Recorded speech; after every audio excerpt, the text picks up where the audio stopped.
بسم اللہ الرحمن الرحیم۔ شروع اللہ کے نام سے جو بڑا مہربان اور نہایت رحم کرنے والا ہے۔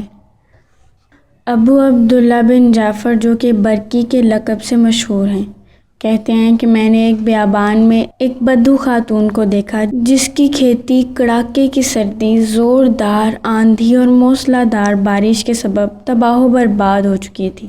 لوگ اس کے ارد گرد جمع تھے اور اس کی فصل کے تباہ ہونے پر اسے دلاسے دے رہے تھے، پر اس نے اپنی نگاہ آسمان کی طرف اٹھائی اور کہنے لگی، اے پروردگار، پسماندگان کی عمدہ دیکھ بھال کے لیے تجھ ہی سے امید وابستہ کی جاتی ہے۔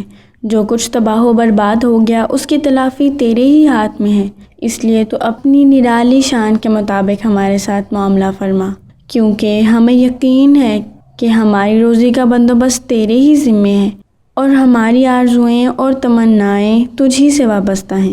ابو عبداللہ بن جعفر کہتے ہیں، میں ابھی اس خاتون کے پاس ہی تھا کہ ایک آدمی وہاں آن پہنچا۔ ہمیں اس کے بارے میں کوئی علم نہیں تھا کہ یہ کون ہے، کہاں سے آیا ہے، مقصد کیا ہے۔ جب اسے اس عورت کے عقیدے اور اللہ تعالیٰ سے تعلق کا پتہ چلا تو اس نے 500 دینار نکالے اور اس عورت کی خدمت میں پیش کر کے اپنی راہ چلتا بنا۔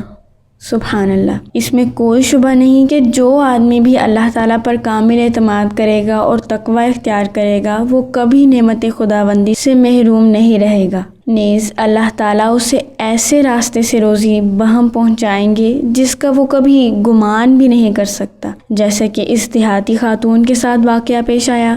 اس واقعے سے اللہ کے اس فرمان کی وضاحت ہوتی ہے کہ جو شخص اللہ سے ڈرتا ہے اللہ اس کے لیے مشکل آسان کرتا ہے اور اسے ایسی جگہ سے رزق دیتا ہے جس کا اسے گمان بھی نہ ہو۔